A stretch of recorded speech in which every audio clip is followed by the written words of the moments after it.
Shalom à tous, que l'Éternel Dieu vous bénisse, que l'Éternel Dieu vous garde. Bienvenue donc à cet enseignement sur le mot ra, en fait ici, qui veut dire mal mauvais. Et donc on va approfondir les Écritures à la lumière de Yeshua, avec grâce et vérité, par la puissance de l'Esprit de Dieu, afin d'être formés, façonnés comme l'Éternel Dieu, qui est notre Père, en fait, a voulu, effectivement. Donc remettons ces quelques instants à l'Éternel, notre Dieu, notre Père, si vous voulez bien. Père très saint, nous te rendons grâce dans le précieux nom de Yeshua. Tu es notre Dieu, nous sommes tes enfants. Étends ta main bienfaisante sur chacun de nous, que tu nous révèles ta parole pleine de grâce et de vérité, à la gloire de ton saint nom. Étends ta main bienfaisante, parle, Seigneur, ton serviteur, ta servante, écoute, que ton nom soit béni, honoré, loué, toujours et partout, à la gloire de ton saint nom. Alléluia. Amen. On va donc aller dans, en fait, ici, le passage qui nous concerne, en fait, ici, nous sommes donc dans Ésaïe, chapitre 32, verset 7. On peut lire ici le verset. Les armes du fourbe sont selon le mal. Il forme de coupables desseins pour perdre les humbles par des paroles de mensonges exprimées de sa bouche, même quand la cause du pauvre est selon un jugement juste. On va revoir en fin de compte les versets autour, mais comme dans l'habitude, on revient sur la définition afin de bien l'ancrer dans notre tête, dans notre cœur, afin qu'elle puisse vraiment prendre en fait racine. Alors le mot rat, je vous le montre, le voici, je l'agrandis pour que vous puissiez bien le voir. On va le revoir car on va voir aussi le mot rachat, donc afin d'apprendre à bien distinguer. Donc, vous avez le texte en hébreu au-dessus. OK. Et là, on a la définition. OK. Donc, le mot ra, donc, c'est resh aïn. OK. Ici, vous le voyez. Resh aïn. Donc, on a du mal un petit peu à sélectionner dans Word. OK. Resh aïn, c'est un mot qui existe 663 fois dans 623 versets. C'est un adjectif. Numéro Strong 07451.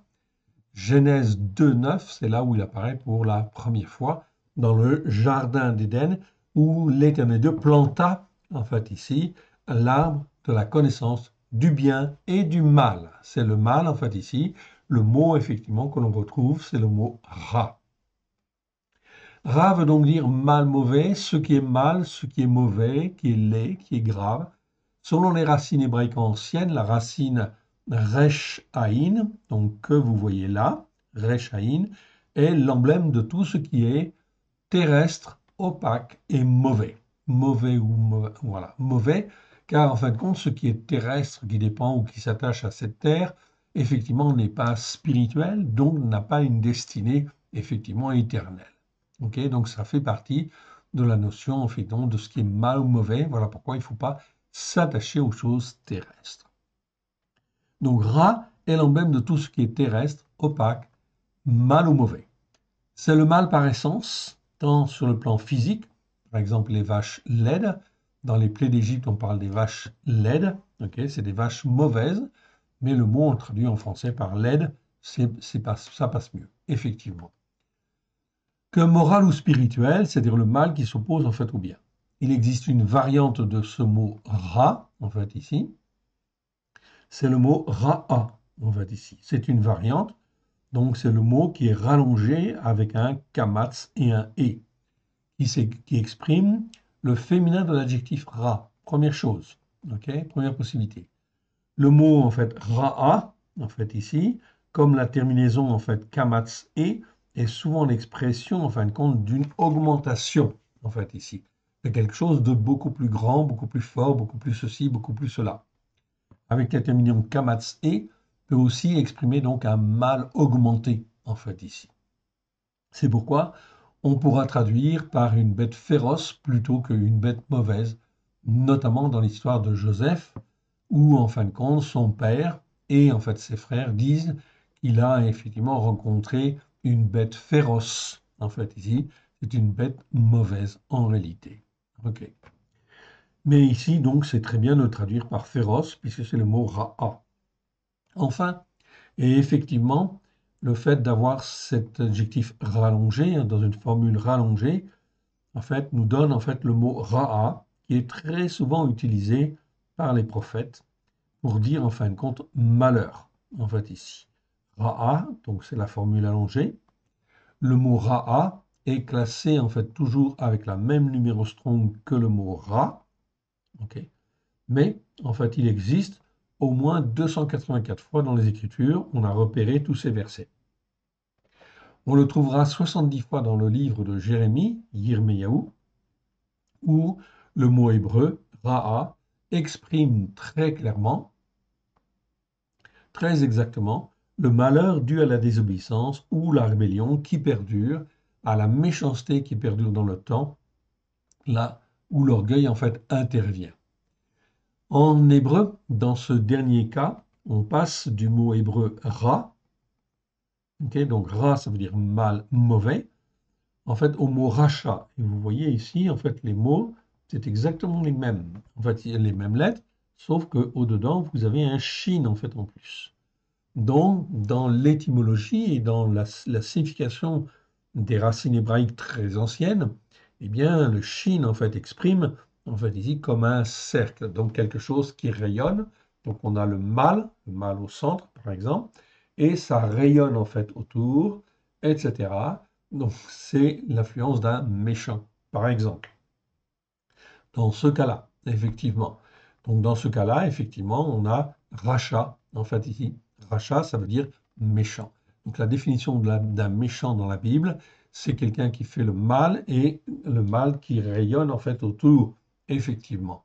C'est donc, par définition, un méchant.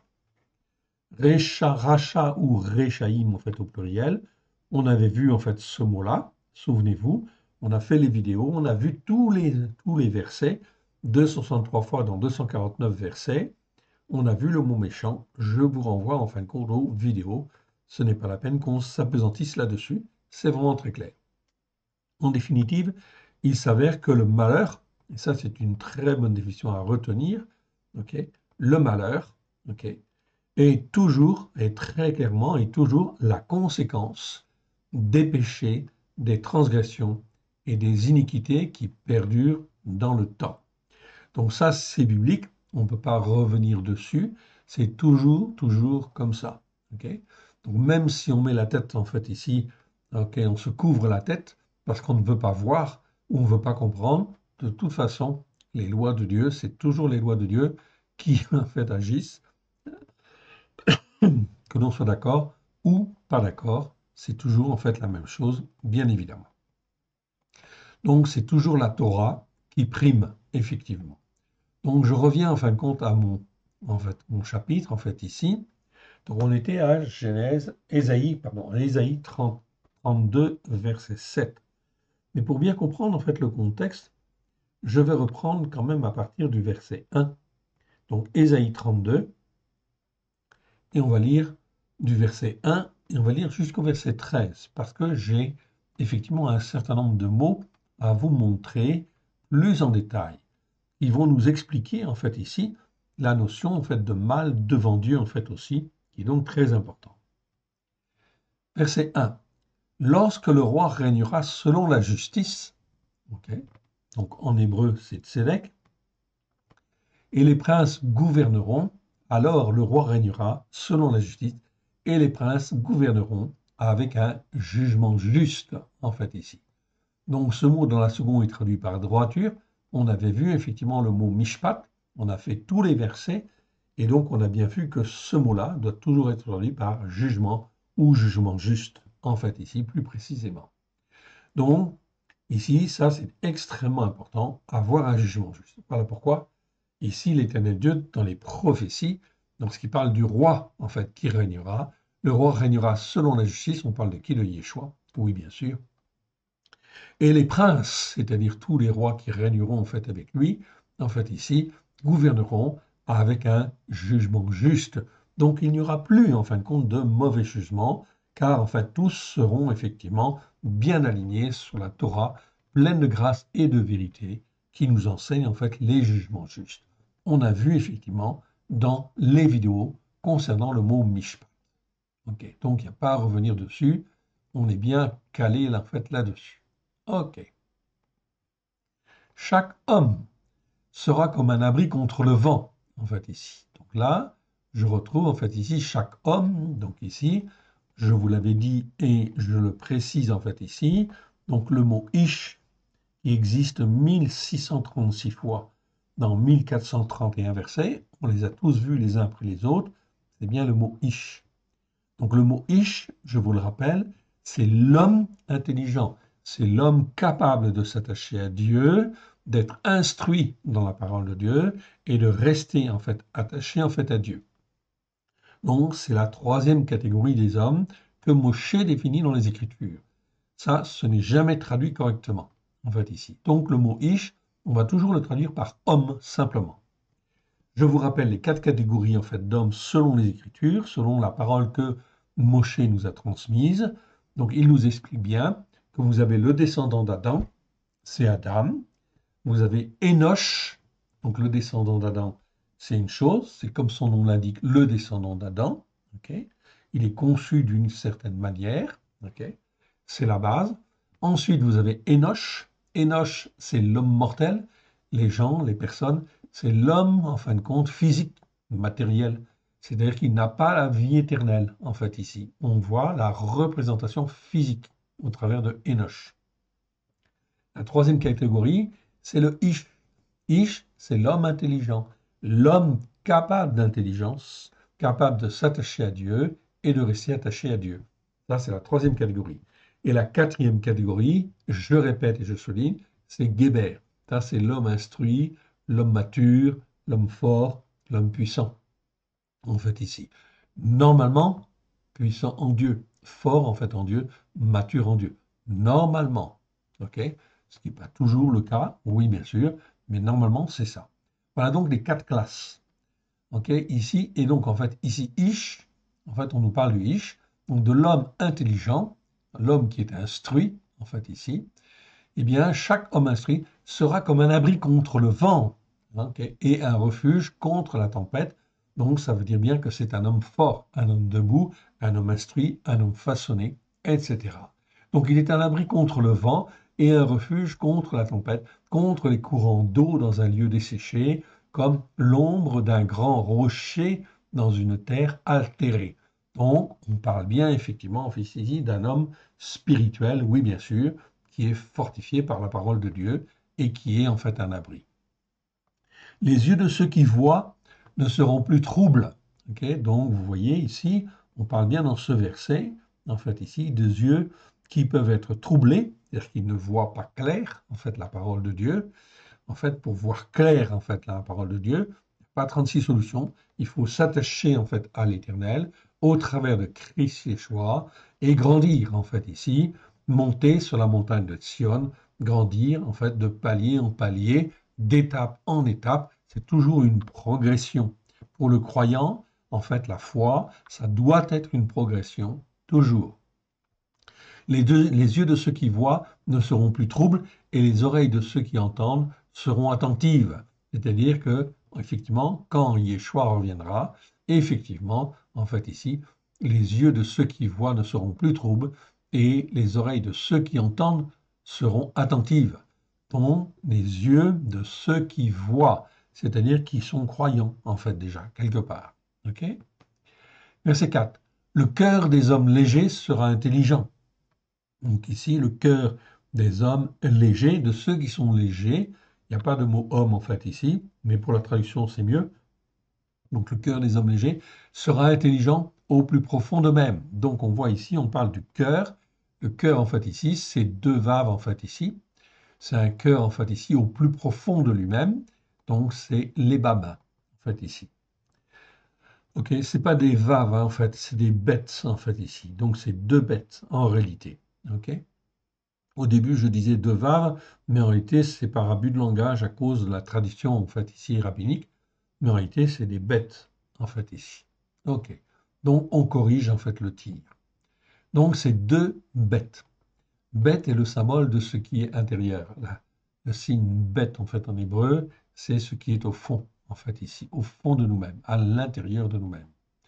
Donc, quand il y a deux bêtes, c'est le cœur au plus profond de lui-même. Donc, on traduit le cœur, en fait, ici, parce que c'est les vaves, et puis, au plus profond de lui-même, ici, car en fait c'est un levav ici. Donc le cœur des hommes légers sera intelligent au plus profond d'eux-mêmes pour avoir la connaissance. Et oui, ok. Donc c'est pour avoir la connaissance. On a bien le mot da'at en fait ici en hébreu. Donc on parle bien de connaissance, la connaissance de Dieu. Et la langue de ceux qui balbutient parlera vite et nettement. Donc il n'y aura plus d'ambiguïté dans la manière de parler. On ne donnera plus à l'insensé le nom de noble, ni au fourbe celui de magnanime. Donc on ne se trompera pas effectivement, en fait ici, dans la reconnaissance en fait des uns et des autres. Car l'insensé profère des folies et son cœur, en fait ici, s'adonne à l'injustice. Son cœur, en fait ici, donc c'est même pas le cœur en fait au plus profond de lui-même, mais en fait ici c'est le mot lève, en fait ici. Donc ça s'écrit leb, qui existe 592 fois dans 549 versets. Donc ça c'est le cœur lui-même. Le cœur, c'est ici, c'est pas le cœur physique, hein, on est bien d'accord. C'est le cœur en fait ici des sentiments, en fait ici des pensées, en fait ici quelque part. Donc c'est notre être intérieur même. Une partie de l'âme, si vous voulez, tout à fait. Donc, car l'insensé profère des folies en son cœur, ça donne à l'injustice. Eh oui. Ici, c'est traduit dans la seconde par mal. Non, en fait, ici. Donc, on corrige effectivement. Donc, aven, c'est toujours, toujours, toujours injustice. Ça doit toujours être traduit par injustice. Ce mot existe 78 fois dans 70 versets. Numéro Strong 0205. On l'a vu, en fait, les vidéos sur ce mot-là. Je vous renvoie au mot injustice. Donc, c'est vraiment très, très clair. Donc ça donne à l'injustice, donc à des choses qui ne sont pas justes, bien sûr, mais qui, en fait, en aucune manière ne peuvent permettre, en fait, d'être sauvés. Oui, bien sûr, quand on est dans l'injustice, en fait, ici, c'est, en fait, ici, les ténèbres, c'est l'enfer, en fait, qui nous attend. Oui, bien sûr. Voilà pourquoi la veine est quelque chose de très, très, très, très important, en fait, ici, à comprendre. Ne jamais être dans la veine. Donc on y glisse petit à petit. En fait, ici, je vous avais fait un tableau avec en fait en haut à gauche Avon, c'est l'iniquité. Ok. Puis l'iniquité, si elle perdure dans le temps, en fin de compte, ça devient Avla, c'est-à-dire une iniquité qui perdure dans le temps, etc., qui peut être ensuite empreinte d'hypocrisie et en fait qui peut s'endurcir en fait encore. Et plus en fin de compte ici l'iniquité en fait ici perdure dans le temps, plus elle devient coriace et elle endurcit en fait le cœur de l'homme qui finalement, en fin de compte, glisse vers l'injustice. Et quand il est dans l'injustice, là, il n'y a plus rien à faire. En fait, ici, c'est terminé. Donc, on est sur la Terre, bien dans un processus, en fait, ici, de formation. Nous sommes que de passage, en fait, sur la Terre, en fait, ici, afin d'être formés, façonnés, comme on le veut. OK. Et si on veut que ce soit le Seigneur qui règne dans nos cœurs, dans nos vies, eh bien, il va nous donner la vie éternelle. Ok. Car l'insensé profère des folies, je relis le verset 6, et son cœur s'adonne à l'injustice pour commettre l'impiété et dire des faussetés contre l'Éternel, pour laisser à vide l'âme de celui qui a faim et enlever le breuvage à celui qui a soif. Donc, vous comprenez très bien, en fait, ici, qu'on est très souvent, en fin de compte, avec les pasteurs et les autorités, en fait, ici, spirituelles, dans un état particulier où les hommes sont plutôt, en fin de compte, dans l'injustice quelque part, okay, car ils se comportent comme des insensés et effectivement, ils enseignent, mais ils laissent l'âme vide, okay, pour laisser à vide l'âme de celui qui a faim et enlever le breuvage de celui qui a soif. L'Éternel Dieu voit toutes ces choses. Voilà pourquoi il dit, les armes du fourbe sont mauvaises ou sont pernicieuses dans la seconde. Mais le mot en fait ici, c'est bien le mot ra. Ok. Donc sont selon ce qui est mal.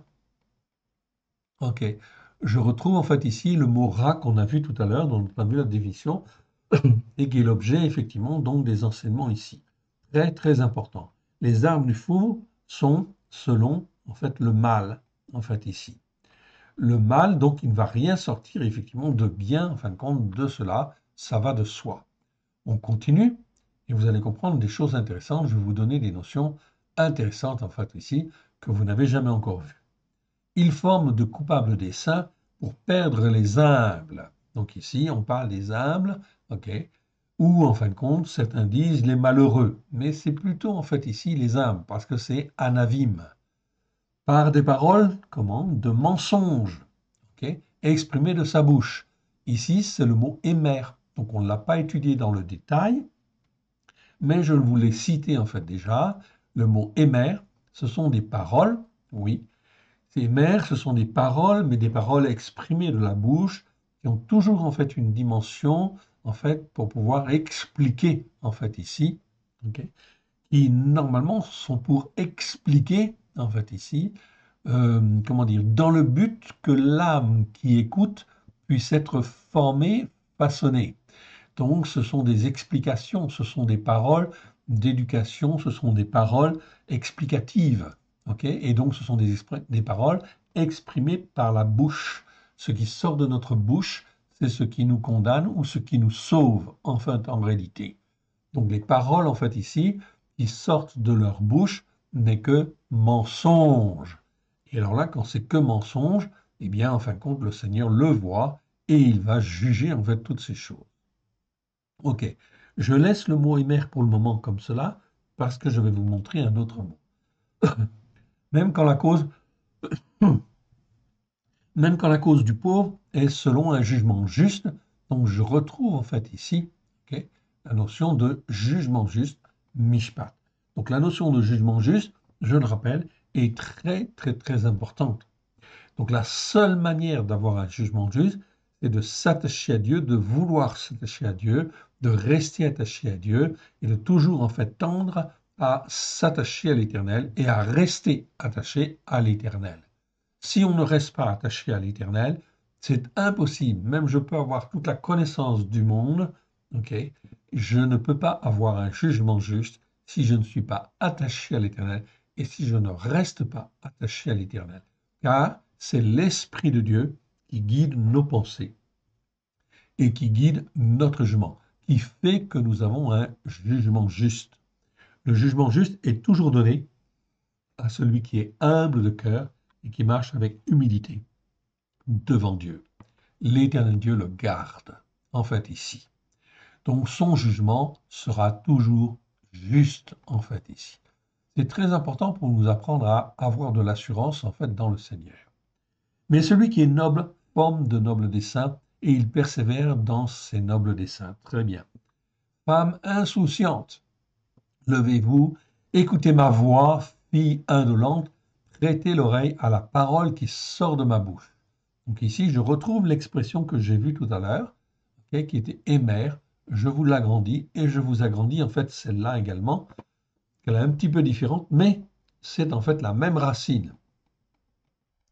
Donc, vous avez en fin de compte ici émère, en fait, 49 fois dans 47 versets. C'est des paroles qui sortent de la bouche dans le but d'expliquer. Okay. Mais ici, vous avez le mot imra. Imra, c'est la même racine que émère. Ça, c'est un autre mot en fait hébreu qui existe 37 fois dans 35 versets, non féminin cette fois-ci, mais c'est la même racine que émère. Eh bien, en fin de compte, ce mot-là nous parle aussi de paroles qui sortent en fait de la bouche, mais qui sont des paroles, en fin de compte, comment dire, profondes, des paroles spirituelles, des paroles, en fin de compte, qui ont un sens spirituel très très fort. C'est pas seulement une explication, en fait, ici. Ok, c'est pas seulement dans le but de faire comprendre, c'est une parole de puissance, en fait, aussi quelque part. C'est Imra, Imrot. Ok, c'est important de le retenir. Vous l'avez vu, je réduis en fait mes définitions ici. Très, très, très important, ces mots-là. On les retrouve donc à différents endroits. Je reprends en fait ici, je diminue un peu pour mettre de l'ordre. OK. Et on continue. Donc, femme insouciante, levez-vous, écoutez ma voix, fille indolente, prêtez l'oreille à la parole qui sort de ma bouche. Donc, femme insouciante, ok, la femme en fait ici c'est Isha, oui bien sûr, mais c'est tous ceux en fait qui sont là pour, comment dire, produire des âmes en fait ici pour le Seigneur aussi. Levez-vous, écoutez ma voix, fille indolente, ok, pareil, prêtez l'oreille à la parole qui sort de ma bouche. Tout ce qui sort de la Torah est excellent, bien évidemment, pourvu que ce soit fait avec grâce et vérité au travers des choix. Dans 1 an et quelques jours, en fait, ici, donc on continue, on va jusqu'au verset 13. Dans 1 an et quelques jours, vous tremblerez, indolente, car c'en est fait de la vendange, ok, et la récolte n'arrivera pas. Donc cela veut dire qu'en fait ici, il y a des problèmes. En fait ici, ça se voit même sur la terre. En fait ici, il y a des conséquences. C'est aussi ce que vous voyez en fait aujourd'hui. En fait ici, à certains endroits, on produit de moins en moins, etc. Ok, ici, la récolte n'est pas là, ou la vendange en fait ici est limitée. Combien de pieds de vigne en fait on arrache en fait en France? Vous voyez bien, tout cela sont des signes avant-coureurs de malheurs en fait ici beaucoup plus graves. Oui, bien sûr, encore. Soyez dans l'effroi insouciante, tremblez indolente, déshabillez-vous, mettez-vous à nu et saignez vos reins. On se frappe le sein, on souvenir de la beauté des champs et de la fécondité des vignes. Vous dites, ah oui, à cette année-là, on avait fait une très bonne récolte. Cette année-là, en fait, les vignes avaient fortement donné, etc. Mais est-ce qu'on a remercié Dieu? Est-ce qu'on a donné la dîme, en fin de compte, de la terre, en fait, ici, et la dîme, en fait, de ses revenus? Etc., pour en fin de compte glorifier l'Éternel. Aïe. Verset 13. Sur la terre adamique de mon peuple croissent les épines et les ronces, même dans toutes les maisons de plaisance et de la cité joyeuse.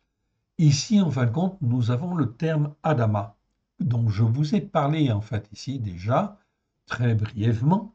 Okay, on va en parler un petit peu plus en fait aujourd'hui. Nous avons le terme Adama. Adama, en fait, ici, qui existe 225 fois dans 211 versets, c'est un nom féminin. Oui. La première fois qu'on le trouve, c'est Genèse, chapitre 1, verset 25. Comment on va le traduire? On va le traduire, on fait déjà par terre adamique. C'est souvent traduit par terre ou pays, comme le mot Eretz ou Aretz, qui veut dire, en fait, déjà terre, en fait, ou pays. Alors, si effectivement il y a un deuxième mot, Eretz, ça veut dire terre ou pays, on est d'accord. Adama, je ne dois pas le traduire par terre, en fait, simplement, ou en fin de compte, par pays, ça ne va pas, en fait, ici. Si l'Esprit Saint a bien effectivement fait cette dissociation, c'est bien parce qu'il y a une différence, oui, bien sûr, et une différence fondamentale qu'on va essayer d'aborder un petit peu aujourd'hui, ok, pour vous familiariser. Attention, ce n'est pas un concept facile, mais c'est un concept qui est biblique et qui est extrêmement important. Ici, on dit dans le verset 13, sur la terre adamique, en fait ici, de mon peuple, croissent les épines et les ronces, même dans toutes les maisons de plaisance de la cité joyeuse. Donc, ça veut dire ici la terre adamique de mon peuple. C'est-à-dire le peuple, en fait, ici, il n'est plus sur la terre, en fait, ici, que l'on connaît, la terre physique, mais sur une terre adamique. C'est-à-dire une terre, en fait, ici, qui est censée être nourricière. C'est-à-dire porter, en fait, bon, du fruit, etc., en nous, nous façonner, nous former, nous, etc., à la gloire de l'Éternel. C'est exactement, en fait, contre cela cette terre spirituelle sur laquelle en fait nous sommes, nous les croyants, nous ne sommes pas sur la terre en fait ici physiquement seulement en fait ici, mais sur ce qu'on appelle une terre spirituelle, une terre en fait adamique, qui justement va nous fournir tous les éléments nécessaires à notre formation, si du moins on écoute et on met en pratique. Si l'on prend en fait la lumière du soleil, oui, effectivement, ça va pousser. Si on prend la lumière du soleil, de la lune, en fait, on va dire la lumière du Seigneur, en fait, ici, eh bien, effectivement, on va pousser. Il y a donc un parallèle, si vous voulez, entre la dimension physique, la terre elle-même, et la dimension, en fait, spirituelle, qui est l'Adama. Ok, l'Adama, c'est la terre spirituelle, en fait, ici, on va dire, quelque part. Je vais vous donner une définition de ce mot, en fait, Adama. C'est une première définition, mais elle est assez intéressante. En fait, ici, vous allez voir, ok, et vous allez la méditer. Vous pourrez, en fait, ici, la copier, bien évidemment, et vous pourrez, en fait, aussi la copier et la méditer, en fait, ici, bien évidemment. Donc, on y arrive. Je vous demande un petit instant. Je remonte, je recale, en fait, ici, sur le mot Adama. OK, donc vous pouvez faire des copies d'écran, il n'y a pas de problème, ça ne me gêne pas du tout. Au contraire, en fait, ici. Donc, ces notions-là dont je vous parle là, ce n'est jamais, jamais, jamais, jamais enseigné. OK. Si on vous dit comment, en fait, il faut traduire, si vous posez la question, comment faut-il traduire Adama par rapport à Retz, à Aretz ou Eretz, en fait, on vous dira, il faut le traduire par terre, tout simplement. En fait, ici, tout cela vient du fait que les traducteurs ne comprenaient pas, en fin de compte, certaines dimensions et la valeur, en fait, ici, des racines hébraïques de la foi. Donc là, on va toucher à quelque chose de très, très sensible, mais d'extrêmement intéressant.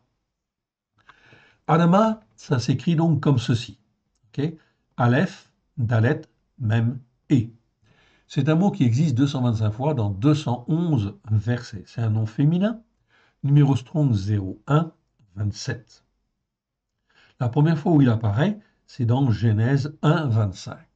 On peut dire c'est la terre primitive, homogène, l'élément adamique. La terre adamique, en fait, ici, tout simplement. En fait, on va dire, par rapport à Eretz, qui est la terre, tout simplement, la terre physique que l'on connaît.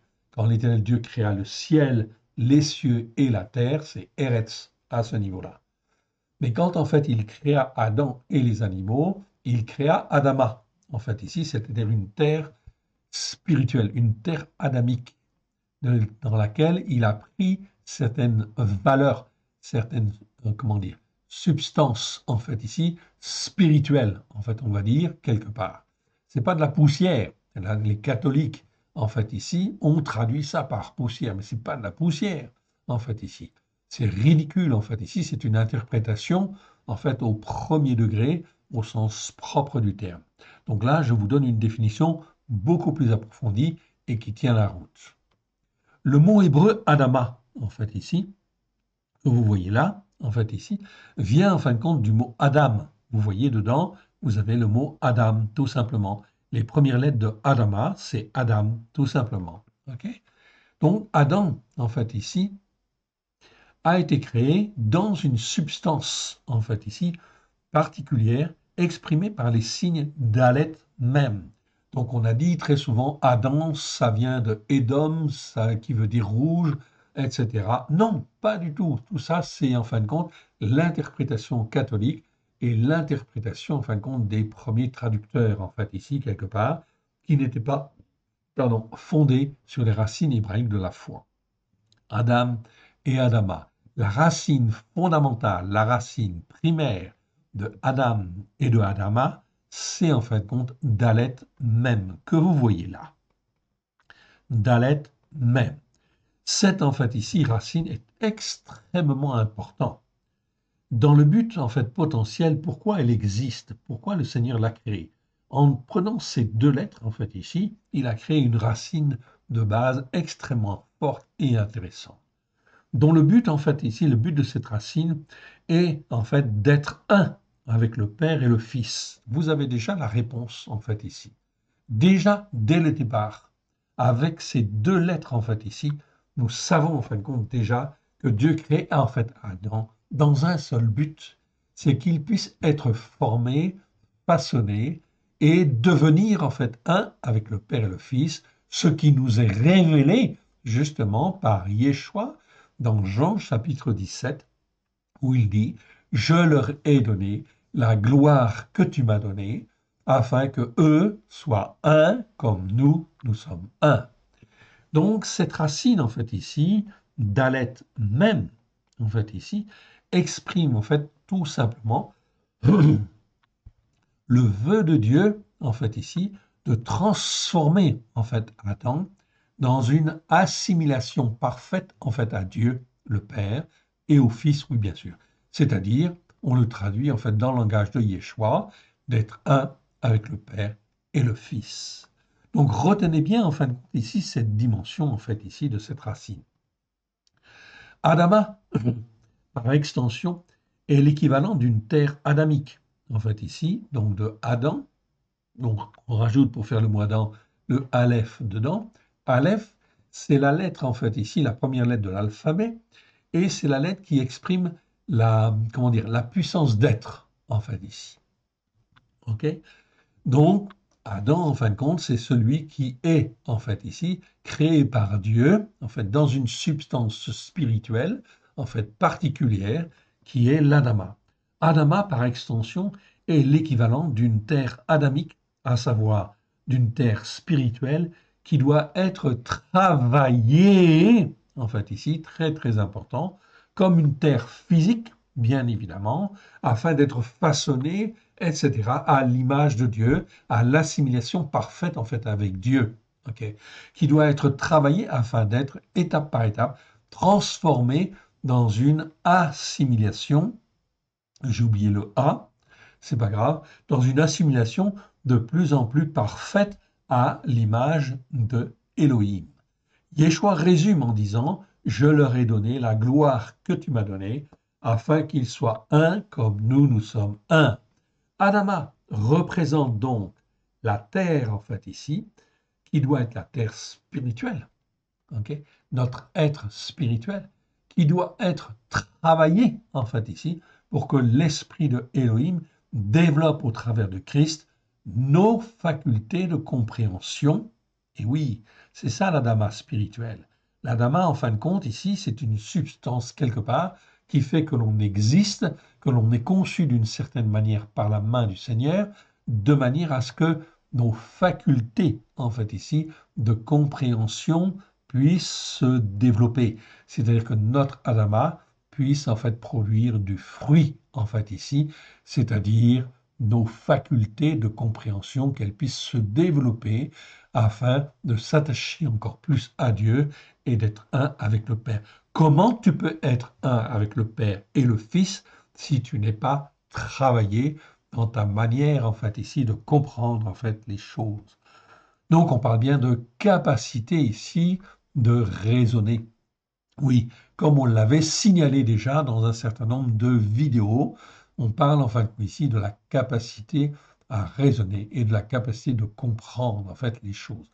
On est dans l'intellectuel, en fait, ici. Oui, bien sûr, car Adam, lorsqu'il est créé au départ, il est rien, il n'est qu'une terre adamique simplement, qui en fait ne produit rien. Il faut qu'elle soit travaillée de la même manière. Nous-mêmes, chacun de nous, nous devons être travaillés, façonnés, afin de produire les fruits que Dieu veut, évidemment, à la gloire de son saint nom. Donc on parle ici de nos facultés de compréhension et que nous puissions porter les fruits que Elohim veut à sa gloire et à la gloire de celui qu'il a envoyé, en fait ici, qu'il a envoyé.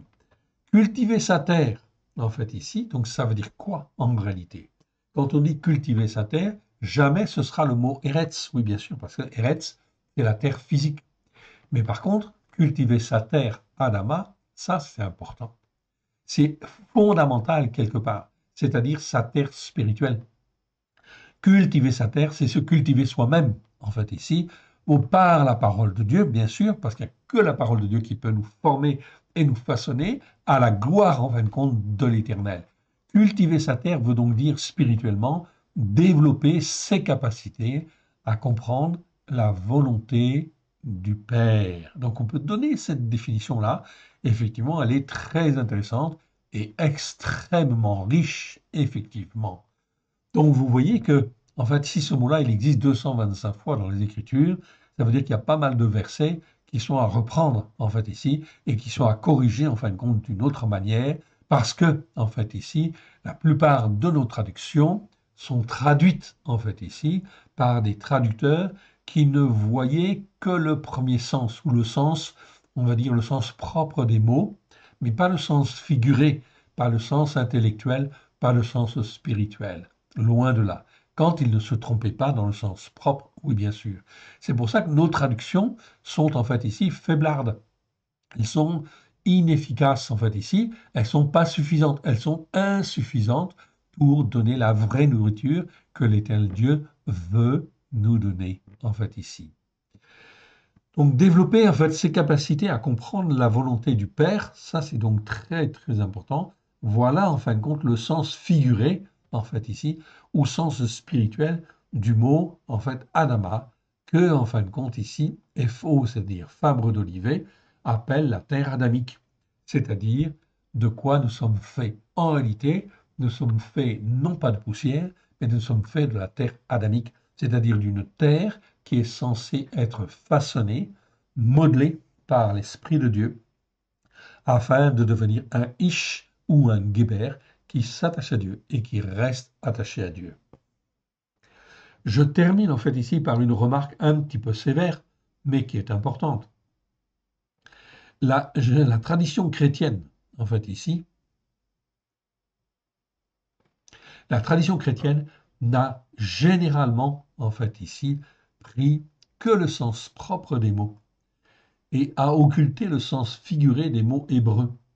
La tradition chrétienne en a largement déformé le sens hébraïque en disant notamment que nous sommes poussière. Non, nous ne sommes pas poussière. Nous sommes faits, en fait, ici, de la terre adamique, c'est-à-dire d'une terre qui doit effectivement être travaillée dans le but d'être façonnée, etc., et produire, en fait, le fruit de Dieu. Oui, bien sûr, et obtenir la vie éternelle. N'est-ce pas merveilleux, ça? Mais oui, c'est absolument fabuleux. Ok, déformer le sens hébraïque en disant notamment que nous sommes poussière ou faits de la poussière de la terre. Notre nature, en fait, selon la pensée hébraïque, est d'avoir été fait dès le départ dans le but potentiel de devenir un avec le Père et le Fils, dès lors que notre terre, notre être, est cultivé selon la Torah, les prophètes, les psaumes, avec grâce et vérité, au travers de Christ Yeshua. Là, vous avez une définition extraordinaire.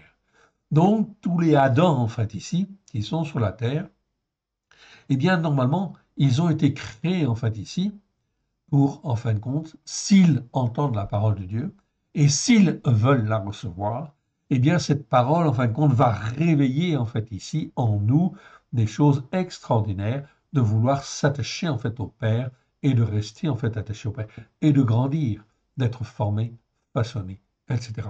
C'est un programme absolument merveilleux. Et vous voyez bien, effectivement, que ici, les bergers, les pasteurs, les ceci, les cela que nous avons eus, nous ont enduit d'erreurs, non pas seulement induit, mais enduit en fin de compte d'erreurs pour que l'on ne puisse pas voir ces vérités. Par la grâce en fait de Dieu, aujourd'hui, nous sommes en fin de compte dans la fête de Hanouka. Eh oui, c'est la fête des Lumières. Et vous voyez donc un exemple en fait ici extrêmement clair. Il ne s'agit pas en fin de compte simplement de lumière traditionnelle. Non, on parle de la lumière de Christ, de la lumière de Dieu qui vient nous éclairer afin que l'on puisse être transformé, façonné comme l'Éternel Dieu le veut à la gloire de son saint nom.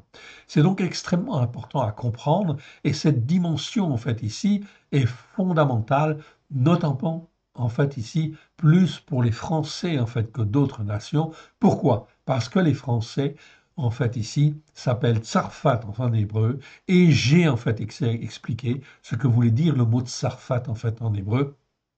C'est le creuset où l'on forme en fait les bijoux, les choses précieuses en fait ici pour Dieu, dans le but en fait ici de les communiquer en fait aux autres, oui bien sûr, afin effectivement en fin de compte que d'autres nations, d'autres peuples puissent grandir en fait ici à la lumière de Yeshua et être un soutien en fait encore pour Israël. Pourquoi? Car en fait compte Israël est le premier-né, il ne faut pas l'oublier toujours et il le sera toujours. Voilà pourquoi, en fin de compte, nous devons nous attacher à Israël. Oui, car Israël ne comprend pas, en fait, encore aujourd'hui, en fait, ici, cette dimension spirituelle. Non, il y a très peu, effectivement, de croyants dits réveillés, si je puis dire, si on peut utiliser ce terme-là, c'est-à-dire qui voient, en fin de compte. Or, ici, ce passage, en fin de compte, de Ésaïe, nous parle, en fin de compte, de yeux, Dieu, qui, en fait, ici, ne seront plus aveuglés ou ne seront plus, en fait, troubles, en fait, ici. Les yeux de ceux qui voient ne seront plus troubles. Donc, ici, nous faisons partie, en fait, des hommes et des femmes qui voient, en fait, ici. Et donc, le Seigneur dit, en fait, ici, que nos yeux ne seront plus, en fait, ici, troublés. Voilà pourquoi ces notions sont extrêmement importantes. Donc ici, Adama, familiarisez-vous un petit peu, méditez un petit peu dessus. On n'a pas encore toutes les réponses, en fait ici, en tout cas moi je ne les ai pas. Je vous donne ce que j'ai, ce que le Seigneur m'a montré, en fait ici, et en fait c'est extrêmement important et fondamental. Et j'ai en fait une grande joie à vous le communiquer parce que je trouve en fait que cela, c'est vraiment en fin de compte les trésors de la parole, en fait ici. Et les trésors de cette parole, eh bien, elle est là pour nous former, nous façonner et nous faire grandir à la gloire de son Saint nom. Voilà pourquoi je voulais en fait aller jusqu'au verset 13 ici, où il dit, sur la terre adamique de mon peuple croissent des épines et des ronces. Donc qu'est-ce que ça veut dire ça? Ça veut dire qu'en fin de compte, tout simplement, sur la terre adamique de mon peuple, c'est-à-dire de tous les croyants, en fait, ici, qui sont dans le monde, en fait, ici, qui sont le peuple de Dieu, qui ont été rachetés par le sang de l'agneau. Mais, en fait, ici, parce qu'ils n'écoutent pas, parce qu'ils sont aveuglés, parce qu'ils sont effectivement pas travaillés comme il faut, en fait, ici, résultat des courses, leur terre spirituelle, la terre adamique sur laquelle ils sont, eh bien, en fin de compte, est en train, en fin de compte, de voir pousser des épines et des ronces, tout simplement parce qu'ils n'ont pas été travaillés comme il le faut, en fait, ici, ou parce qu'ils ne se sont pas travaillés ou n'ont pas été travaillés comme il le fallait. Même dans toutes les maisons de plaisance de la cité joyeuse, etc., dont la terre adamique de mon peuple croissent, sur la terre adamique de mon peuple, croissent les épines et les ronces. On comprend en fait cette dimension-là, en fait ici. Cela veut dire que cela va s'envenimer, en fait ici, un maximum. Oui, bien sûr. C'est le temps des jugements, hein. Ça fait 2000 ans que Yeshua, en fait, est venu, ok, et qu'il est venu révéler la parole, en fin de compte, de notre Dieu, avec grâce et vérité. N'est-il pas vrai? Alors, comment se fait-il qu'il faut attendre encore aujourd'hui, en fait, pour apprendre, en fait, des choses comme cela? Cela fait personnellement 30 ans que j'ai, de plus de 30 ans, que j'ai donné mon cœur et ma vie à Yeshua. Jamais je n'ai entendu dans une église où le Seigneur m'a conduit, en fait ici, des éléments aussi intéressants, bien sûr, en fait ici. C'est donc en fait extrêmement dommageable. Alors que ça aurait pu l'être. Oui, bien sûr. Ok. Fabre d'Olivet, il a en fin de compte existé au siècle dernier, en fait, ici. Et il est très peu écouté, effectivement, malheureusement. Il n'est pas parfait, hein, sa grand-mère, mais elle est bien quand même. Ok. Et la définition de ses racines, c'est vraiment quelque chose de très intéressant. Voilà pourquoi le Seigneur, dans sa bonté, m'a conduit, en fait, ici, au départ, en fait, ici, dans telle église, puis après telle autre église. Je me suis laissé guider, en fait, par l'Esprit de Dieu et donc, j'ai appris, en fait, ici à droite, j'ai appris à gauche, puis un jour, on m'a mis dehors, etc. Et en fin de compte, j'ai commencé chez moi, en fait, ici, à faire un culte à la maison parce que j'étais indésirable, en fait, dans les églises évangéliques. Et oui. Donc, finalement, ce n'est pas une mauvaise chose que d'être rejeté. Non, ça nous permet de traverser, en fait, un désert où on cherche, en fait, Dieu, on cherche la volonté de Dieu et on grandit, on écoute et on met en pratique. Même si ce n'est pas parfait, ce n'est pas grave, mais on cherche. On cherche à s'attacher à Dieu, on cultive sa terre adamique, c'est-à-dire on cultive en fait son territoire, en fait ici, son territoire spirituel, de manière en fait ici, justement, à avoir une bonne terre. Une terre qui n'est pas travaillée, c'est une terre en fin de compte qui va produire des épines et des ronces. Voilà pourquoi il faut nettoyer. Oui, bien sûr, prendre le râteau, la pelle, etc. Il faut se mettre au travail. Alléluia. Gloire à l'Éternel. Nous allons un petit peu plus loin, en fait, ici, et nous allons, en fin de compte, ici, dans Ésaïe chapitre 33. Donc, on a avancé, en fin de compte, d'un chapitre. OK, peu importe. Et on va lire du verset, donc, Ésaïe chapitre 33, verset 10 à 17, en fait, ici.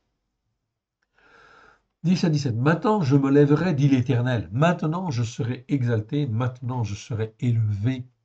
Donc, voilà ce que Ésaïe disait. Ésaïe, je vous le rappelle, c'est 8 siècles avant Jésus-Christ. Et en fait, ici, nous sommes 20 siècles après Jésus-Christ. Donc vous voyez que l'Éternel Dieu a dit, a prophétisé en fait qu'il allait se lever. Oui, et c'est le temps où il se lève. Voilà pourquoi la révélation des choses qui n'étaient pas révélées en fait avant, en fait, a lieu maintenant. C'est simplement pour nous former et nous façonner. Oui, comme lui le veut. Maintenant je me lèverai, dit l'Éternel. Maintenant je serai exalté. Maintenant je serai élevé. Vous avez conçu du foin, vous enfantez de la paille. Votre souffle, c'est un feu qui vous consumera. Les peuples seront des fournaises de chaux, des épines coupées qui brûlent en fait dans le feu. Vous qui êtes loin, écoutez ce que j'ai fait. Et vous qui êtes près, sachez quelle est ma puissance. Les pécheurs sont effrayés dans Sion. En fait, il y a un tremblement d'épouvante saisit les impies. Qui de nous pourra rester auprès d'un feu dévorant? Qui de nous pourra rester auprès de flammes éternelles? Verset 15. La réponse, nous l'avons. La question, en fait, est là. Qui, en fin de compte, va résister alors que l'Éternel Dieu est en train de venir ici sur la terre?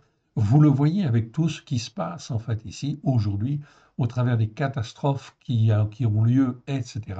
Tout cela sont des signes avant-coureurs de ce qui va arriver. C'est bien plus grave, en fait, ce qui va arriver que ce qui existe, en fait, encore aujourd'hui, malheureusement, d'une certaine manière. Malheureusement, parce que les hommes et les femmes n'écoutent pas, en fait, ici, ne disent pas la Torah et la vérité. Qui résistera dans tout ce qui va venir? Regardez, c'est écrit ici, verset 15. Celui qui marche dans la justice par la foi et qui parle selon la droiture. Ah, donc on parle effectivement de justice par la foi. Regardez, en fait, ici, on avait vu ce mot-là. Justice par la foi, 157 fois dans 150 versets. Ok, ce mot doit toujours être traduit par justice par la foi. On a vu tous les versets, je vous renvoie donc aux vidéos, évidemment. C'est donc très, très, très important, fondamental.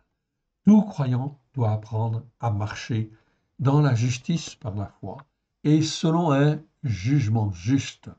Ok. Donc ici, celui qui marche dans la justice par la foi et qui parle selon la droiture. Ici, c'est un mot que l'on n'a pas étudié en fait encore.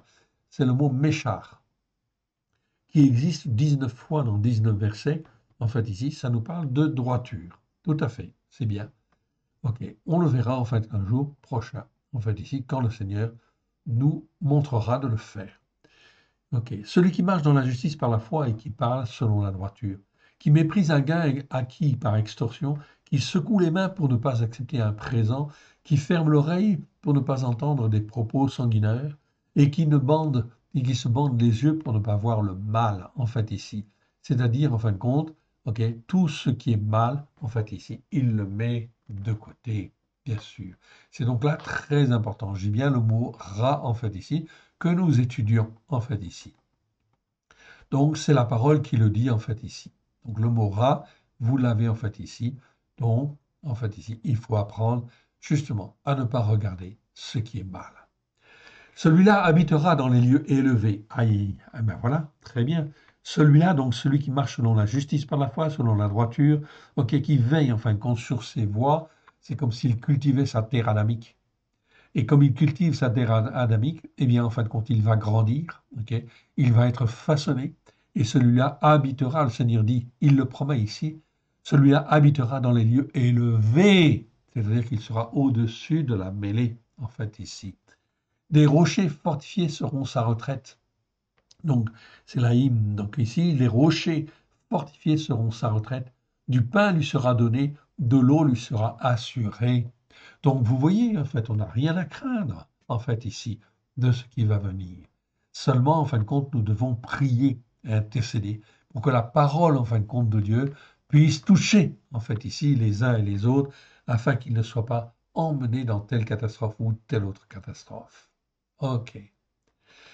Tes yeux verront le roi dans sa magnificence et ils contempleront le pays dans toute son étendue. Voilà la promesse, en fin de compte, des cieux, du Seigneur. Tes yeux verront le roi. Verront qui? Verront Yeshua. Oui, bien sûr que nous verrons Yeshua.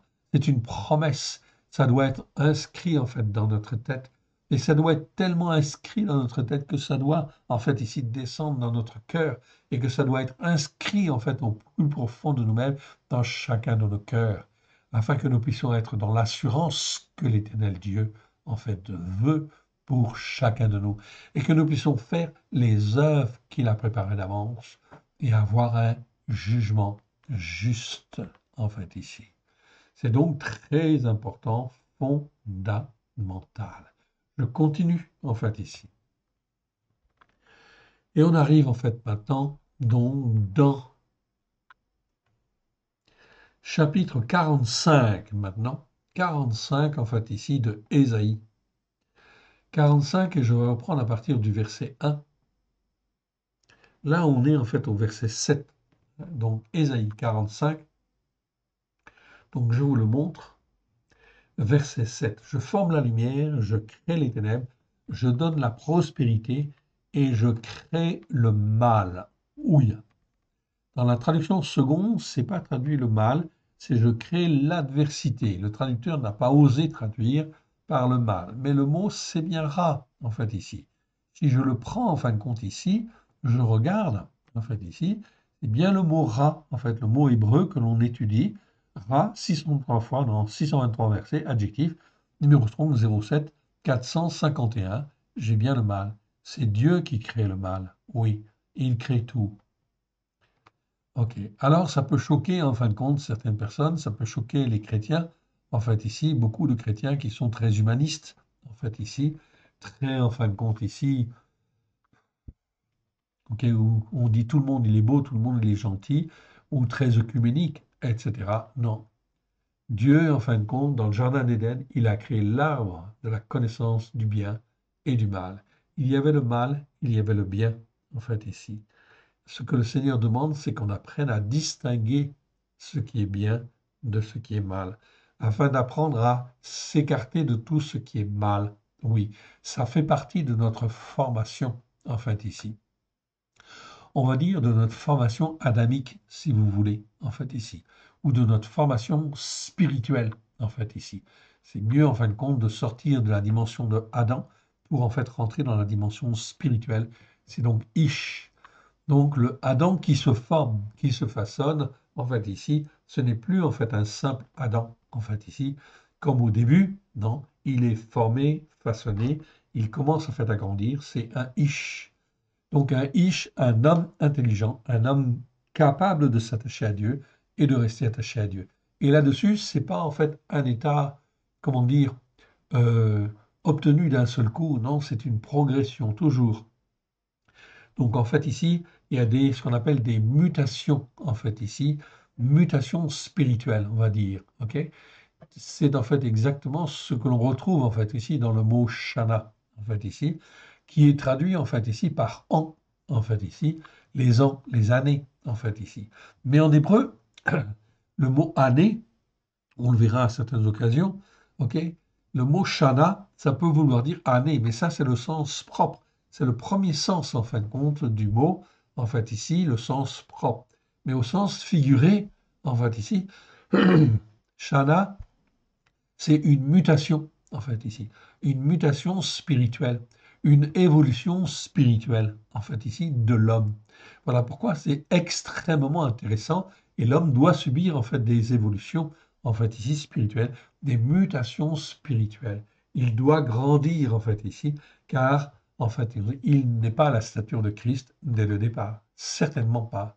Nous recevons effectivement le salut plein et entier au travers de Christ Yeshua. Tout est accompli à la croix afin que nous puissions progresser en fait ici. Progresser étape par étape, mutation en mutation, en fait ici, à l'image de Christ, oui bien sûr. Il y a donc bien un travail qui doit se faire sur notre terre adamique de manière, en fait ici, à grandir spirituellement.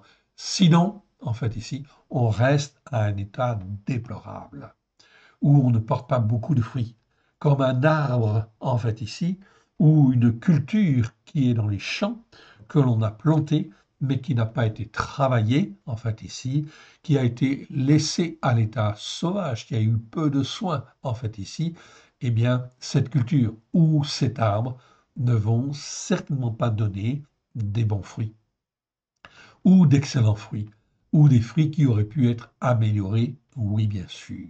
Ça se comprend, c'est du bon sens, en fait, ici, tout simplement, en fait, ici. OK. On continue, en fait, ici. Voilà ce que l'Éternel Dieu nous dit, en fait, ici. Je reprends à partir du verset 1 pour bien comprendre, en fait, le contexte. Ainsi parle l'Éternel à son oint, à Koresh. Koresh, c'est Cyrus. Donc Koresh en hébreu, et c'était traduit en fait dans nos Bibles par Cyrus. Bon, pourquoi pas, mais en réalité c'est Koresh. Ok. Donc on va laisser le mot Koresh quand même. C'est mieux. Qu'il tient dans la main, qu'il tient par la main. Ainsi parle l'Éternel à son oint à Koresh, qu'il tient par la main pour terrasser les nations devant lui et pour relâcher la ceinture des rois pour lui ouvrir les portes afin qu'elles ne soient plus fermées. Donc vous voyez que l'Éternel Dieu a en fait ici choisi Cyrus, choisi Koresh. Donc il l'a oint justement pour être en fait le roi, l'empereur en fait ici à l'époque, en fait ici. Pourquoi? Pour desserrer en fait la ceinture en fait ici des nations, pour ouvrir en fait ici la porte en fait ici de ce qui était fermé. Verset 2, je marcherai devant toi. Voilà comment il parle en fait à Koresh. J'aplanirai les chemins montueux. Je romprai les portes d'airain. Je briserai les verrous de fer. Je te donnerai des trésors cachés, des richesses enfouies, afin que tu saches que je suis l'Éternel qui t'appelle de ton nom, l'Élohim d'Israël. Pour l'amour de mon serviteur Yaakov, donc on ressemble par rapport en fait à Yaakov et d'Israël, mon élu. Donc ici, Jacob et Israël, c'est toujours en fin de compte ici, en fait ici, les préférés en fin de compte de Dieu, les serviteurs premiers en fin de compte de l'Éternel. Je t'ai appelé par ton nom, je t'ai parlé avec bienveillance afin que tu me connaisses. Donc il s'est fait connaître à en fin de compte un étranger. Je suis l'Éternel, il n'y en a point d'autre, hors moi il n'y a point d'Élohim. Je t'ai saint afin que tu me connaisses, c'est afin que l'on sache du soleil levant au soleil couchant que hors moi il n'y a point de Dieu. Je suis l'Éternel, il n'y en a point d'autre. Il dit en fin de compte ici, je forme la lumière et je crée les ténèbres. Ici, le mot ténèbres, on l'a vu déjà un petit peu, mais pas dans le détail. Je ne l'ai pas vu dans le détail. C'est le mot rocher, en fait, ici. Rocher, en fait, ici, ça nous parle, en fin de compte, de ténèbres. On n'a pas étudié, en fin de compte, ce mot-là, en fin de compte, dans le détail. Non, pas encore. Ça viendra, en fait, peut-être un jour, si Dieu le veut, oui, bien sûr. Les ténèbres, en fait, ici, c'est, en fait, ici, bien sûr, l'endroit où on ne voit pas. Ainsi, tous les croyants, en fait, ici, lorsqu'ils donnent leur cœur et leur vie à Yeshua, ils sont enténébrés. Donc, au travers du sang de l'agneau, en fin de compte, ils vont effectivement, en fait, s'ouvrir, en fait, à Dieu, et leur terre adamique, ce dont ils sont faits, va pouvoir être nettoyé, en fait, ici, de manière à pouvoir produire, en fait, ici, des bonnes choses. Il y a une partie, en fin de compte, de ténèbres. Dans nos cœurs, au plus profond de nous-mêmes, il y a, en fin de compte, des ténèbres, des choses que l'on ne comprend pas, ou qu'on ne voit pas, ou qu'on n'entend pas. Tout cela, cela veut dire qu'il subsiste, en fait, des ténèbres au plus profond de notre cœur. Voilà pourquoi il est extrêmement important de dire, en fin de compte, des prières de ce type. Seigneur, sonde mon cœur, sonde mes reins, vois s'il y a quelques ténèbres, et Seigneur, éclaire-les, Seigneur, fais-les sortir de mon cœur, de mon âme, afin que je te serve comme toi tu le veux, à la gloire de ton Saint-Nom. Me voici, Seigneur, ok, je suis à ton service, je veux faire ta volonté, rien que ta volonté, etc., etc. Le mot rocher est le mot, en fait, qui veut dire ténèbres. Et ces ténèbres, en fin de compte, eh bien, elles subsistent toujours dès lors que l'on ne nettoie pas, en fin de compte, son cœur, on ne nettoie pas son âme, on ne nettoie pas sa terre adamique, en fait, ici. Voilà, en fait, ici, l'explication, en fait, une explication du mot Adama, en fait, ici. Donc ici, on est effectivement, en fait, dans les ténèbres. OK.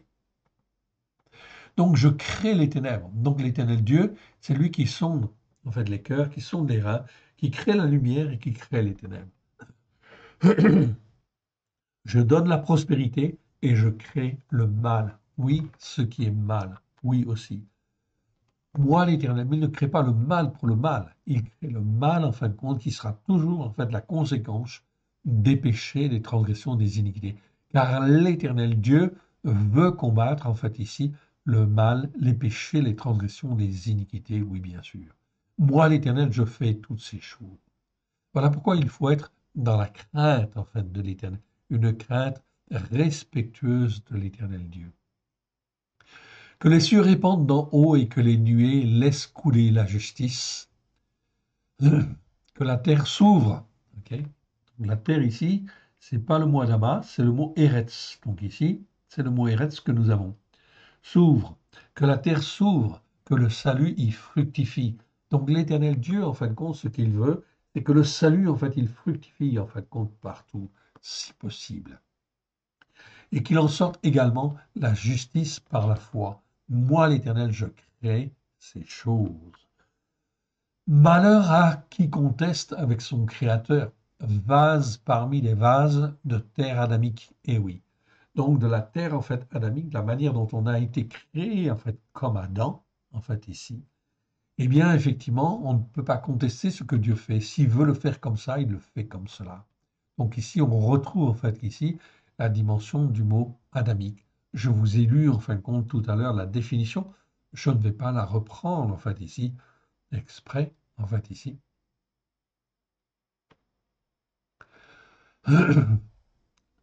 Ok, je vous la montre simplement. Donc ici, je retrouve en fait ici le mot Adama, dont on a vu tout à l'heure la définition. Vous retrouvez en fait ici la définition, en fait ici, du mot Adama, en fait ici. Donc je ne m'étends pas plus avant sur cette définition, en fait ici.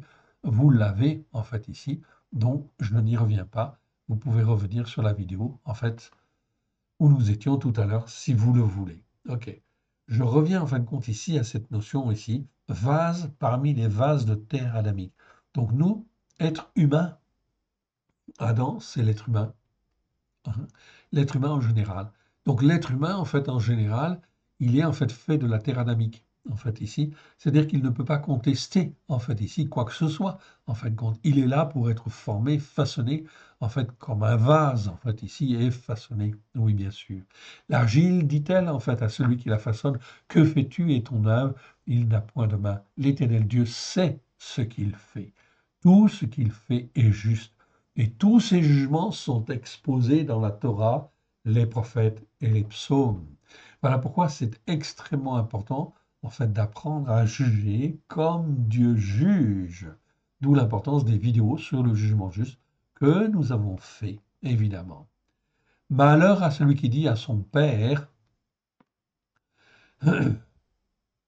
malheur à celui qui dit à son père, ok, pourquoi m'as-tu engendré? À sa mère, pourquoi m'as-tu enfanté? En fait, ici, ok. Dieu, en fin de compte, a fait enfanter et, en fin de compte, a engendré parce qu'il veut, en fin de compte, ici, se glorifier sur la terre au travers de nous. Oui, bien sûr. Ainsi parle l'Éternel, le Saint d'Israël et son Créateur. Veut-on me questionner sur l'avenir, me donner des ordres sur mes enfants et sur l'œuvre de mes mains? C'est à moi, c'est moi qui ai fait la terre. La terre ici, c'est Eretz. Vous l'avez ici, je vous l'agrandis pour que vous puissiez bien le voir et faire la différence en fin de compte avec Adama, en fait ici. Donc vous voyez, dans la Bible, nous avons bien effectivement deux mots. Ici, c'est le mot Eretz. Eretz, en fait ici, qui existe 2500 fois dans 2190 versets. C'est un nom féminin, numéro strong 0776, qu'on trouve dans Genèse 1.1 en premier, et l'Éternel Dieu, en fait ici, ok, c'est dit dans notre traduction au commencement. Mais ce n'est pas au commencement. Vous le verrez dans notre traduction, en fin de compte ici, qui paraîtra, en fin de compte, certainement au premier trimestre de l'année prochaine. En tout cas, nous faisons tout pour cela. Eh bien, en fin de compte, on peut traduire d'une meilleure manière, en fait, ici. Effectivement, le début, en fait, ici. Qui, en fait, compte, annonce vraiment le plan de Dieu dès le départ. Et dès le départ, on sait exactement ce que le Seigneur, en fait, veut faire, en fait, ici, lorsque l'on traduit correctement, en fait, ici, selon les racines hébraïques de la foi.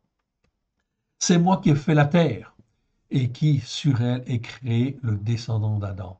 Ah, eh bien, en fin de compte, là, je vois le descendant d'Adam. Eh oui, qui ai créé le descendant d'Adam. Je vais voir petit e. Est-ce que j'ai fait la définition ici? Oui, je l'ai mis. Donc petit e, petit f. Ok, c'est petit f. Ok. Eh bien, je vais vous donner une définition du mot Adam. Ok, vous l'avez sous les yeux. Ok, je descends un petit peu.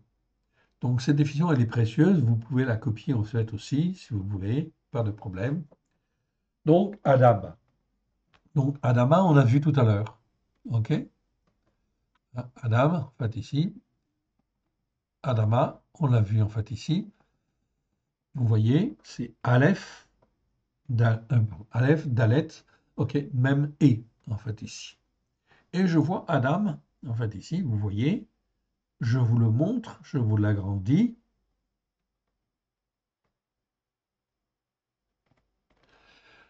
Donc, Adam, vous voyez, vous avez le Aleph ici, vous avez le Aleph ici, vous avez le Dalet, ok, vous avez le Dalet, et vous avez le même, en fait, ici, ensuite, et là, vous avez le même, ok, donc vous avez Adam. Donc, on retrouve, en fin de compte, les mêmes lettres, donc c'est la même racine, ok, donc c'est la même signification de base, forcément, ok, donc j'agrandis un tout petit peu, voilà, comme ça. Donc, je descends, en fait, ici, et je prends Adam. Donc, on va regarder un petit peu Adam. Ok, et je vais vous en donner une définition ici qui est très intéressante. Ok, qui est très intéressante. Donc un petit instant. Je remonte bien pour mettre bien en évidence devant l'écran. Ok, donc Adam, c'est un mot qui existe en fait ici 551 fois, dans 551 fois, 551 fois, dans 526 versets. C'est un nom masculin, numéro strong 0120. Et vous avez en fait aussi, oui c'est bien ça, ok? Donc on trouve, et vous avez aussi Adam, en fait ici, celui qui a été créé, en fait ici, ça s'écrit de la même manière, en fait il y a donc quelques versets supplémentaires, mais là ils sont regroupés. Donc Genèse 2, 21, Adam ou l'homme en général, selon la tradition des hommes. Le premier sens, qui est le sens propre, a été restreint de plus en plus, donc on a toujours traduit, les traducteurs ont traduit Adam par le mot homme, en fait ici. Ok? Mais en réalité, c'est pas bon. Le premier sens, qui est le sens propre, a été en fait restreint de plus en plus, ok, de plus en plus dans la pensée en fait des traducteurs et dans la pensée en fin de compte des uns et des autres. Donc, ce qui fait que, en fait, ici, l'homme, en fait, ici, a toujours été Adam, a toujours été réduit dans sa traduction, en fin de compte, à un homme terrestre, un homme physique. Et donc l'équivalent, en fin de compte, du mot Enoch. Enoch, vous avez la deuxième, en fait, ici, nom, en fait, pour dire homme. En fait, ici, c'est Enoch. Et Enoch, c'est bien l'homme physique. L'homme, en fait, mortel, en fait, ici, c'est les gens, c'est les personnes, etc. Et c'est la représentation physique, en fait, ici. C'est Enoch. Donc, dans toutes les traductions, en fait, ici, que vous avez en français, on ne fait pas la distinction entre Adam et Enoch, effectivement. Tout ça, c'est confondu. Donc, dans nos traductions, on ne peut pas, en fait, faire la différence entre ces deux mots. Ok. Tout cela, en fin de compte, est une erreur et fait qu'effectivement, les croyants ne peuvent pas être éduqués sur une bonne terre, en fait, ici, une bonne terre adamique, en fait, ici, si je puis dire, qui nous parle bien en fait de l'homme au sens physique du terme. Le mot hébreu Adam, en fait ici, ne signifie en fait pas seulement un homme, en fait en réalité, ok. Donc c'est pour ça qu'en fait ici nous ne le traduisons jamais par Adam, par un homme. Adam ne sera jamais traduit par Adam, mais Adam sera traduit par Adam quand c'est Adam et par descendant d'Adam quand c'est effectivement un descendant d'Adam, de manière à garder l'appellation descendant d'Adam, ok, afin de distinguer du mot homme. Et on traduira le mot ish par homme, par exemple, mais je ne peux pas traduire en fait Adam, Enoch et ish par homme, et également Geber. Ça pose problème, ça veut dire qu'il y a de la confusion effectivement dans nos traductions. Donc on sépare tout ça et on remet en fin de compte de l'ordre. Donc Adam, c'est plutôt l'être humain, le genre humain, l'être humain, ou encore le règne hominal, le règne des hommes, en fait ici de l'homme, tout simplement, sur la terre. Donc effectivement, le genre humain, l'être humain, ou le règne hominal. Donc le sens, ça c'est le sens propre, mais on ne peut pas traduire en fait Adam par homme. Ok, c'est l'être humain en fait ici, ou c'est Adam tout simplement, ou le descendant d'Adam. Ok, c'est mieux. Le sens figuré en fait du mot hébreu Adam, là on arrive au sens figuré. Donc on a le sens propre et le sens figuré. Donc le sens figuré, eh bien on va le trouver en fin de compte ici dans le Genèse 1,26 où Moïse va nous le donner, va nous en donner une définition. Le sens figuré du mot Adam, ok, donc Adam ça se prononce comme ça, est indiqué en hébreu par Moshe, ok, comme il a l'habitude de le faire dans Genèse 1,26. Dans ce verset, le verbe qui suit en fait le mot Adam est le mot Damot. Ici, vous avez le mot Damot. Ne le cherchez pas dans vos dictionnaires, vous ne le trouverez pas. C'est vraiment du vieil hébreu, en fait, ici. Donc, on peut le trouver dans des très anciens, en fait, dictionnaires, mais il y a très peu de chances que vous le trouviez, en fin de compte, ici. OK. Parce que, effectivement, en fait, ici, ces dictionnaires ont été, en fait, perdus, égarés, et n'ont pas été entretenus, en fin de compte, dans la bonne, en fait, ici, dans la bonne culture. Donc, Damot employé ici, dans l'expression, en fait, ici, Kid Moutenu, donc vous avez Kid Moutenu ici, donc vous avez en fait dedans, en fait, Damot, le verbe Damot, qui veut dire en fait ici, en langage moderne, donc si je traduis en fait ici, Kid Moutenu, en fait ici, si je le traduis en fait en langage moderne, donc je vous passe l'explication parce qu'elle est un petit peu longue, okay, et elle est trop laborieuse en fait ici pour vous la donner en vidéo, ok, en langage moderne et à la lumière de Yeshua, ça veut dire en fait qu'il me dit tout, d'être semblable avec nous. Ah! Donc Adam, dès le départ, il a été créé non pas à notre ressemblance ou à notre image tout simplement, mais dans le but d'être formé, façonné afin d'être un avec nous. Donc vous voyez, dès les premiers versets, dès le premier chapitre, on comprend en fin de compte la dimension de l'Éternel lorsqu'il crée les cieux et la terre. Il crée les cieux et la terre uniquement pour mettre dessus Adam, en fait ici, et qu'il puisse le former, le façonner, s'il veut écouter, afin qu'il puisse être un avec le Père et le Fils. La racine primitive, en fait, est ici, en fait, ici, comme je l'ai dit pour Adama, et c'est la même, c'est Dalet même. Donc c'est pas Edom, c'est pas rouge en fait ici. Non, pas du tout. Ok, ça n'a rien à voir. Ça, ce sont les catholiques et ce sont les premiers, en fin de compte, les hellénistes, les Grecs, si vous voulez, qui ont en fin de compte, en fait, pris cette définition-là et qui ont évacué en fait ici, en fait, la recherche étymologique en fin de compte des mots et parce que c'était trop compliqué pour eux, ok, ou parce qu'ils voulaient cacher la vérité. La racine primitive est ici Dalet même, qui emporte en soi toute idée d'assimilation, de similitude et d'homogénéité. Donc dès le départ, si Adam porte le nom de Adam, c'est bien en fait dans le but d'être assimilé, d'être rendu semblable, d'être homogène en fin de compte à l'Éternel, d'être un avec le Père, d'être un avec le Fils. Gouverner en fait cette racine Dalet même, elle est gouvernée en fin de compte par le signe Aleph.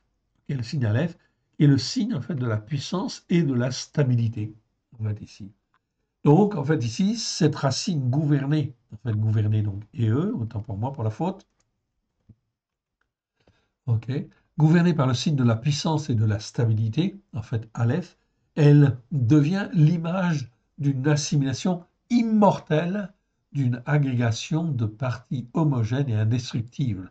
Donc ici, vous voyez, en fin de compte, elle devient l'image d'une assimilation immortelle. C'est-à-dire que la vie éternelle, en fin de compte, ici, dès lors qu'elle est transformée, façonnée comme Dieu veut, eh bien, elle est destinée, en fin de compte, à avoir une assimilation immortelle, c'est-à-dire être un avec le Père et le Fils. On retrouve exactement ce que Yeshua, en fin de compte, nous disait dans Jean. Telle est l'étymologie du mot, en fait, du nom d'Adam, Adam dans son sens figuré. De plus, l'hébreu ancien, en fait, ici, nous trouvons aussi une racine hiéroglyphique donc, ok, du nom de Adam, ok, qui est en fait Aleph Dalet. Donc on a une autre explication aussi du mot Adam que je vous donne en fait ici à titre d'information et qui est très intéressant. Adam, c'est Aleph Dalet, ok.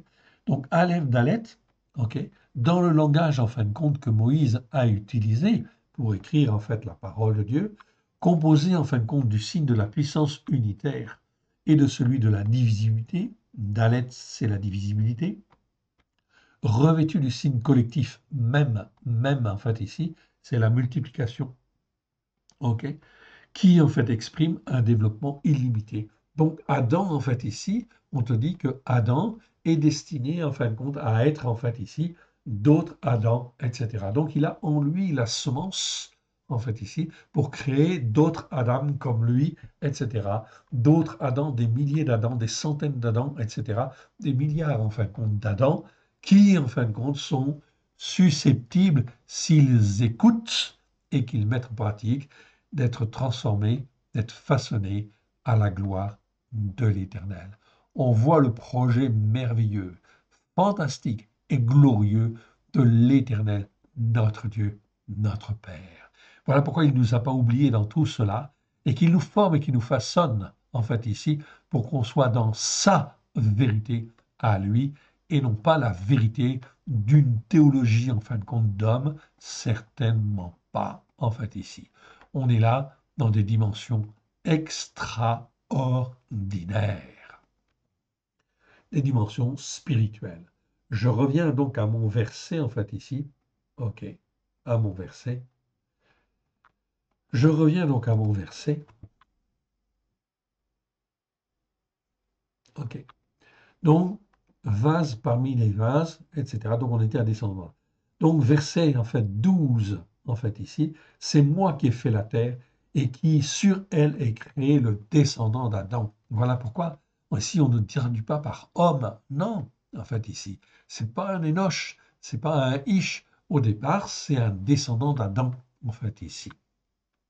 C'est moi, ce sont mes mains qui ont développé les cieux, c'est moi qui ai disposé toute leur armée, c'est moi qui ai suscité Koresh dans ma justice et j'aplanirai toutes ses voies. Il rebâtira ma ville, il libérera mes captifs sans rançon ni présent, dit l'Éternel des armées. Ce sera par grâce. Et Koresh va effectivement libérer le peuple juif, oui bien sûr, du joug en vain compte en fait ici, dans lequel ils étaient du joug de Babylone, etc. Ok.